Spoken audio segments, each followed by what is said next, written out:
Hello and welcome to the Mathmania. 25 July current affair start করছি। আজকের important টপিকগুলোর মধ্যে থাকছে ইন্ডিয়ান এয়ারফোর্স জরুরি ভিত্তিতে রাফায়েল যুদ্ধবিমানের জন্য হ্যামার মিসাইল কিনছে, ডিব্রু সাইখোয়া ন্যাশনাল পার্ক নিয়ে ন্যাশনাল গ্রিন ট্রাইব্যুনাল ফরেস্ট মিনিস্ট্রিকে নোটিশ পাঠালো, এই প্রথম কোনো e commerce company automobile insurance করতে শুরু করলো, একটি ইন্ডিয়ান ই কমার্স কোম্পানি ইউএসের ওয়ালমার্ট কোম্পানির ইন্ডিয়ান হোলসেল শপগুলি কিনে নিল, এছাড়াও থাকছে ট্রি অ্যাম্বুলেন্স অর্থাৎ গাছেদের জন্য অ্যাম্বুলেন্স।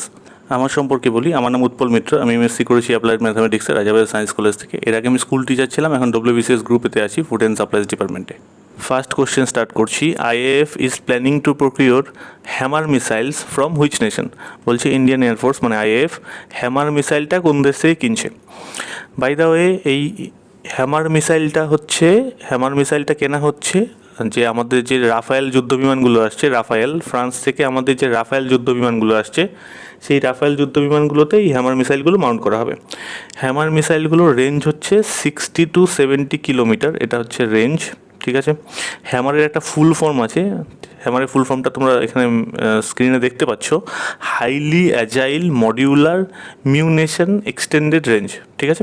আর এই হ্যামার মিসাইলগুলো রাফায়েল থেকে, ধরো এই হচ্ছে রাফায়েল বিমানটা, এখান থেকে লঞ্চ করে ভূমিতে যে কোনো টার্গেট, মাটিতে যে কোনো টার্গেটকে হিট করা যাবে, ঠিক আছে।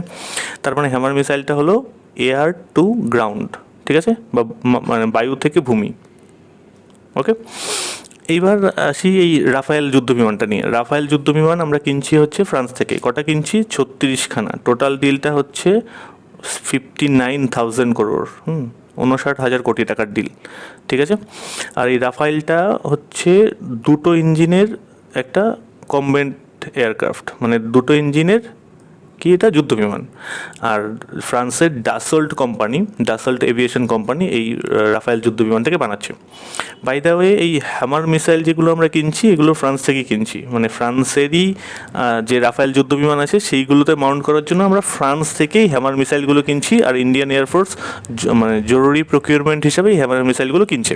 চিফ অফ এয়ার স্টাফ বলা হয় ইন্ডিয়ান এয়ারফোর্সের হেডকে, বা এয়ার চিফ মার্শাল। এখন যিনি আছেন তিনি হলেন air chief marshal Rakesh Kumar Singh Bhadauria হচ্ছেন আমাদের এই মুহূর্তে chief of air staff, air chief marshal Rakesh Singh Bhadauria. By the way, এই এয়ার চিফ মার্শাল হচ্ছে ইন্ডিয়ান এয়ারফোর্সের হাইয়েস্ট র্যাঙ্ক। স্টার্ট করছি। Dibru Saikhowa national park is located in which of the following state? বলছি ডিব্রু সাইখোয়া ন্যাশনাল পার্কটা ভারতবর্ষের কোন রাজ্যে অবস্থিত, ঠিক আছে। এবার এটা তো স্ট্যাটিক জিকে কোশ্চেন হয়ে গেল যে ডিব্রু সাইখোয়া ন্যাশনাল পার্ক কোন রাজ্যে অবস্থিত। আমরা এখানে পড়ছি কেন কারেন্ট অ্যাফেয়ার্সে? অ্যাকচুয়ালি যেটা হয়েছে, national green tribunal ministry of environment, forest and climate change যে আছে, সেই মিনিস্ট্রিকে একটা নোটিশ জারি করে জানতে চেয়েছে যে এই ডিব্রু সাইখোয়া ন্যাশনাল পার্কে 7খানা ড্রিলিং সাইট এই মুহূর্তে চলছে। এই 7খানা ড্রিলিং সাইটের পারমিশন কীভাবে দেওয়া হলো এইটা জানতে চেয়ে ন্যাশনাল গ্রিন ট্রাইব্যুনাল একটা নোটিশ জারি করেছে, ওই জন্য খবরটা নিউজে এসছে, ঠিক আছে। তো এখানে দুটো জিনিস, একটা হচ্ছে ministry of environment, forest and climate change. তোমরা আমাকে কমেন্ট সেকশনে জানাও এই মুহূর্তে ministry of environment, forest and climate চেঞ্জে মিনিস্টার ইনচার্জ কে আছেন, এটা একটা গেল। আর হচ্ছে ন্যাশনাল গ্রিন ট্রাইব্যুনাল, এটা কি জিনিস? ন্যাশনাল গ্রিন ট্রাইব্যুনাল এটা তৈরি হয়েছে national green tribunal act of 2010 দ্বারা। 2010-এর ন্যাশনাল গ্রিন ট্রাইব্যুনাল অ্যাক্ট দ্বারা এটা তৈরি হয়েছে। একটা যেহেতু পার্লামেন্টে পাস হয়েছে, সেই অ্যাক্ট দ্বারা এটা তৈরি হয়েছে। তার মানে এই ন্যাশনাল গ্রিন ট্রাইব্যুনাল হয়ে গেল একটা স্ট্যাটিউটারি বডি বা বিধিবদ্ধ সংস্থা। কোনো সংস্থা যখন পার্লামেন্টারি অ্যাক্ট দ্বারা তৈরি হয় তখন সেটা স্ট্যাটিউটারি বডি হয়ে যায় বা বিধিবদ্ধ সংস্থা হয়।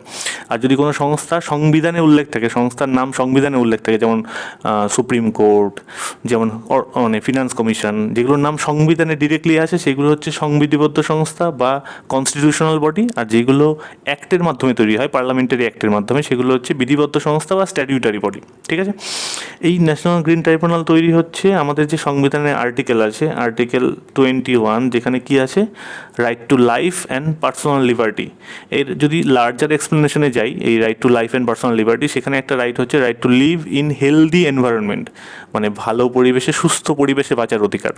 এই সুস্থ পরিবেশে বাঁচার অধিকারের জন্য পরিবেশ রক্ষার দায়িত্ব পড়ে এই হচ্ছে এনজিটির উপর, পরিবেশ রক্ষার দায়িত্ব দেওয়া হয় এনজিটির উপর, ন্যাশনাল গ্রিন ট্রাইব্যুনালের ওপর।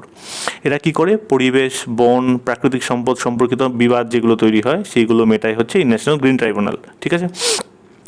এইবার আসি আমাদের এই ডিব্রু সাইখোয়া ন্যাশনাল পার্কটা কি। ডিব্রু সাইখোয়া ন্যাশনাল পার্ক হচ্ছে এটা ন্যাশনাল পার্ক তো অবশ্যই, তার সঙ্গে এটা একটা বায়োস্ফিয়ার রিজার্ভও। Dibru Saikhowa national park is also a biosphere reserve, ঠিক আছে। আর এটা অবস্থিত কোথায়? এটা আসামে অবস্থিত। ডিব্রু সাইখোয়া ন্যাশনাল পার্ক আসামে অবস্থিত। এবার আসামে ডিব্রু সাইখোয়া ন্যাশনাল পার্ক ছাড়াও দুখানা ভালো ইম্পর্টেন্ট জায়গা আছে। একটা হচ্ছে কাজিরাঙ্গা ন্যাশনাল পার্ক, আর একটা হচ্ছে মানস ওয়াইল্ড লাইফ স্যাংচুয়ারি, যেটা পরীক্ষায় অনেকবার এসছে। এই কাজিরাঙ্গা ন্যাশনাল পার্ক আর মানস ওয়াইল্ড লাইফ স্যাংচুয়ারি দুটোই হচ্ছে ইউনেস্কো ওয়ার্ল্ড হেরিটেজ সাইট, ওকে। এই কাজিরাঙ্গা ন্যাশনাল পার্কে একশৃঙ্গ গন্ডার সংরক্ষণ করা হয়, আর এই একশৃঙ্গ গন্ডারই হচ্ছে আসাম রাজ্যের স্টেট অ্যানিমেল। আসামের ক্যাপিটাল হচ্ছে দিসপুর। আর আসামের সিএম এখন আছেন সর্বানন্দ সানোয়াল। আসামের গভর্নর কে আছেন? Jagdish Mukhi. Third question start করছি। Which among the following e commerce companies has began offering auto insurance in India? বলছে নিচের কোন ই কমার্স কোম্পানিটা ইন্ডিয়াতে অটো ইন্স্যুরেন্স স্টার্ট করেছে? মানে অটো বলতে অটোমোবাইল, মানে গাড়ির ইন্স্যুরেন্স করতে শুরু করেছে ই কমার্স কোম্পানি, যেটা প্রথমবার ভারতবর্ষে কি করতে শুরু করেছে? গাড়ির ইন্স্যুরেন্স করতে শুরু করেছে। কোন ই কমার্স কোম্পানিটা? এখানে আনসারটা হচ্ছে অ্যামাজন ই কমার্স কোম্পানিটা কী করতে শুরু করেছে? ভারতবর্ষে গাড়ির ইন্স্যুরেন্স করতে শুরু করেছে। এবার অ্যামাজন সম্পর্কে জেনে নিই, কী জানবো অ্যামাজন সম্পর্কে। অ্যামাজনটা হচ্ছে ইউএসের কোম্পানি, বেশ ভালো কথা। অ্যামাজনের ফাউন্ডার, প্রেসিডেন্ট অ্যান্ড সিইও একজনই, জেফ বেজোস। অ্যামাজনের ফাউন্ডার, প্রেসিডেন্ট অ্যান্ড সিইও হচ্ছে জেফ বেজোস, যিনি কিনা ফোর্বস ম্যাগাজিন এবং ব্লুমবার্গ বিলিয়নিয়ার্স ইন্ডেক্স অনুযায়ী ওয়ার্ল্ডের রিচেস্ট পারসন কে? জেফ বেজোস, অ্যামাজনের মালিক।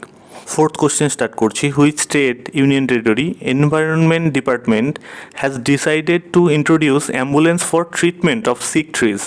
মানে কোন স্টেট বা ইউনিয়ন টেরিটরি এনভায়রনমেন্টাল ডিপার্টমেন্ট মানে বা ফরেস্ট ডিপার্টমেন্ট বলতে পারো, কি ডিসাইড করেছে ইন্ট্রোডিউস করবে অ্যাম্বুলেন্স কাদের জন্য? গাছের জন্য। যেসব গাছ রোগাক্রান্ত সেই সমস্ত গাছের ট্রিটমেন্টের জন্য অ্যাম্বুলেন্স পাঠানোর ব্যবস্থা করছে বা অ্যাম্বুলেন্স নামানোর ব্যবস্থা করছে। মানে হচ্ছে বেসিক্যালি ট্রি অ্যাম্বুলেন্স, মানে গাছের জন্য অ্যাম্বুলেন্স। ব্যাপারটা আমাদের জন্য নতুন। বলছে কোন রাজ্য বা ইউনিয়ন টেরিটরি গাছের জন্য অ্যাম্বুলেন্স নামানোর কথা ভাবছে। ব্যাপারটা কিন্তু অতটাও নতুন নয়, কারণ এই যে এখানে আনসারটা হচ্ছে চণ্ডীগড় রিসেন্টলি এটা ঘোষণা করেছে তারা ট্রি অ্যাম্বুলেন্স স্টার্ট করবে। ট্রি অ্যাম্বুলেন্স কিন্তু ভারতবর্ষে নতুন নয়। ভারতবর্ষে প্রথমবার ট্রি অ্যাম্বুলেন্স লঞ্চ করা হয়েছিল চেন্নাইতে। লঞ্চ করা হয়েছিল ট্রি অ্যাম্বুলেন্স, ঠিক আছে, মানে গাছেদের জন্য অ্যাম্বুলেন্স। আর সেটা ইম্পর্টেন্ট কেন? এক তো প্রথমবার ভারতবর্ষে লঞ্চ হয়েছে চেন্নাই হচ্ছে তামিলনাড়ুতে। আর দ্বিতীয়ত এই উদ্বোধনটা করেছিল, এই লঞ্চটার সময় মানে এই ট্রি অ্যাম্বুলেন্সটা লঞ্চ করেছিলেন ভেঙ্কাইয়া নাইডু, মানে আমাদের যে ভাইস প্রেসিডেন্ট আছেন ভেঙ্কাইয়া নাইডু, উনি ট্রি অ্যাম্বুলেন্সটা লঞ্চ করেছিলেন প্রথমবার ভারতবর্ষে চেন্নাই তামিলনাড়ুতে। এছাড়া দিল্লিতেও ট্রি অ্যাম্বুলেন্স অলরেডি আছে। চণ্ডীগড়ে এখন ট্রি অ্যাম্বুলেন্স লঞ্চ করার কথা বলা হচ্ছে। ফিফথ কোশ্চেন স্টার্ট করছি। Which e commerce company has acquired Walmart Inc's best price wholesale stores in India? বলছে নিচের কোন ই কমার্স কোম্পানিটা ওয়ালমার্ট কোম্পানির বেস্ট প্রাইস নামে ইন্ডিয়াতে যে হোলসেল স্টোর্সগুলো আছে সেগুলো কিনে নিচ্ছে। এখানে ওয়ালমার্ট সম্পর্কে বলি। ওয়ালমার্ট হচ্ছে ইউএসের কোম্পানি, ওদের ইন্ডিয়ার হোলসেল স্টোরগুলোর কি নাম? Best price. ওয়ালমার্ট তার যে ফাউন্ডার আছে তার নাম হচ্ছে স্যাম ওয়ালটন, স্যাম ওয়ালটন। এবার ওয়ালমার্টের যে হোলসেল স্টোরসগুলো আছে ইন্ডিয়াতে, যেগুলোর নাম হচ্ছে বেস্ট প্রাইস, সেগুলো কিনে নিচ্ছে কে? ফ্লিপকার্ট। ফ্লিপকার্টটা কিন্তু আমাদের জন্য খুব ইম্পর্টেন্ট। এক তো ফ্লিপকার্ট আমাদের ইন্ডিয়াতে ফাউন্ড হয়েছিল, ইন্ডিয়ান কোম্পানি, তৈরি হয়েছিল 2007-এ। ফ্লিপকার্ট তৈরি হয়েছিল 2007-এ। ফাউন্ডারকে শচীন বনসাল অ্যান্ড বিনি বনসাল দুজন ছিলেন। শচীন বনসাল অ্যান্ড বিনি বনসাল 2007-এ তৈরি করেছিলেন। আর ফ্লিপকার্টের হেডকোয়ার্টার হচ্ছে বেঙ্গালুরু। আর ফ্লিপকার্টের এই মুহূর্তে সিইও আছেন Kalyan Krishnamurthy. Thank you so much for watching my video. যদি ভালো লাগে লাইক করে দিও, বন্ধুদের সঙ্গে শেয়ার করে নিও। আর যদি পরবর্তী ভিডিওগুলোর নোটিফিকেশন চাও তাহলে সাবস্ক্রাইব বাটনটা অন